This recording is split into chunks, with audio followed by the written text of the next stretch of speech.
ನಮಸ್ಕಾರ. ಇವತ್ತು ಆಯುರ್ಬ್ರಹ್ಮ ವೆಲ್ನೆಸ್ ಅವರ ಎಬಿ ಅಡ್ವಾನ್ಸ್ ಆರ್ಮೇಹ ಪೌಡರ್ ಹಾಗೆ ಎಬಿ ಅಡ್ವಾನ್ಸ್ ಆರ್ಮೇಹ ಲಿಕ್ವಿಡ್ ಬಗ್ಗೆ ಇನ್ಫಾರ್ಮೇಶನ್ ಕೊಡ್ತೀನಿ.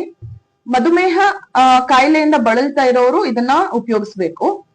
ಮೇನ್ ಆಗಿ ಬಾಡಿಲಿ ಕಾರ್ಬೋಹೈಡ್ರೇಟ್ ಮೆಟಬಾಲಿಸಮ್ ಕಮ್ಮಿ ಆಗಿ ಬ್ಲಡ್ ಶುಗರ್ ಲೆವೆಲ್ಸ್ ತುಂಬಾ ಜಾಸ್ತಿ ಆಗಿರುತ್ತೆ. ಅದಕ್ಕೆ ಕಾರಣ ಇನ್ಸುಲಿನ್ ಹಾರ್ಮೋನ್ ಇಂಬ್ಯಾಲೆನ್ಸ್ ಕೂಡ ಆಗಿರುತ್ತೆ.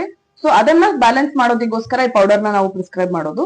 ಹಾಗೆ ಕಾರ್ಬೋಹೈಡ್ರೇಟ್ ಮೆಟಬಾಲಿಸಮ್ ಚೆನ್ನಾಗ್ ಆಗ್ಬೇಕು, ಎಲ್ಲಾ ಫುಡ್ ಡೈಜೆಸ್ಟ್ ಆಗ್ಬೇಕು, ಬಾಡಿಲಿ ಏನು ರಿಟರ್ನ್ ಆಗ್ಬಾರ್ದು ಅನ್ನೋದಕ್ಕೋಸ್ಕರ ನಾವು ಆರ್ಮೇಹ ಲಿಕ್ವಿಡ್ ಅನ್ನ ಪ್ರಿಸ್ಕ್ರೈಬ್ ಮಾಡ್ತೀವಿ.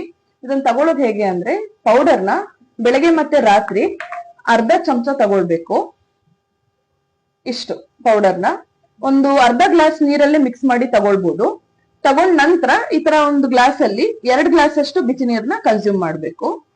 ಈ ಲಿಕ್ವಿಡ್ ಅನ್ನ ವಾರದಲ್ಲಿ 2 ಸರಿ ಅಂದ್ರೆ 3 ದಿನಕ್ಕೆ ಒಂದ್ಸರಿ ರಾತ್ರಿ ಊಟ ಆದ್ಮೇಲೆ ಈ ಕ್ಯಾಪ್ ಅಲ್ಲಿ 1 ಕ್ಯಾಪ್ ಅಷ್ಟು ಡೈರೆಕ್ಟ್ ಆಗಿ ತಗೊಳ್ಬೇಕು. ಅಂದ್ರೆ 30 ml ತಗೊಂಡ್ ಆದ್ಮೇಲೆ ಈ ಗ್ಲಾಸ್ ಅಲ್ಲಿ 2 ಗ್ಲಾಸ್ ಅಷ್ಟು ಬಿಸಿ ನೀರನ್ನ ಕನ್ಸ್ಯೂಮ್ ಮಾಡುವಂತದ್ದು. ತುಂಬಾ ಕಾನ್ಸ್ಟಿಪೇಷನ್ ತರ ಏನಾದ್ರು ಪ್ರಾಬ್ಲಮ್ ಇತ್ತು ಅಂದ್ರೆ 2 ದಿನಕ್ಕೆ ಒಂದ್ಸರಿ ಬೇಕಾದ್ರೆ ಇದನ್ನ ಕನ್ಸ್ಯೂಮ್ ಮಾಡಬಹುದು. ಸೊ ಪೌಡರ್ ಬಂದು ಬೆಳಗ್ಗೆ ಮತ್ತೆ ರಾತ್ರಿ ಊಟಕ್ಕಿಂತ ಅರ್ಧ ಗಂಟೆ ಮುಂಚೆ 1 ಸಣ್ಣ ಟೀ ಸ್ಪೂನ್ ಅಲ್ಲಿ ಕನ್ಸ್ಯೂಮ್ ಮಾಡ್ಬೇಕು. ಇದನ್ನ 3 ದಿನಕ್ಕೊಮ್ಮೆ ರಾತ್ರಿ ಮಾತ್ರ 30 ml ತಗೊಳ್ಬೇಕು. ಮತ್ತೆ ಇದ್ರ ಜೊತೆಗೆ ಡಯಟರಿ ಮಾಡಿಫಿಕೇಶನ್ಸ್ ಹಾಗೆ ಎಕ್ಸರ್ಸೈಸ್ ನ ಫಾಲೋ ಮಾಡಿ ಉತ್ತಮ ರಿಸಲ್ಟ್ಸ್ ನ ಪಡಿಬಹುದು. Thank you.